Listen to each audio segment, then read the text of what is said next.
So guys, don't show you how to book a flight in AirAsia. But before you continue, don't forget to subscribe to our channel to help us post more daily tutorials and videos.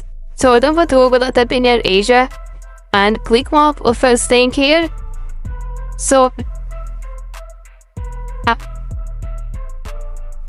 click on the first thing and choose your destination from departure. For example, it's showing me Singapore here or China, or whatever your destination is. Put your arrival place. For example, Singapore. Add your departure date and return date and click on search.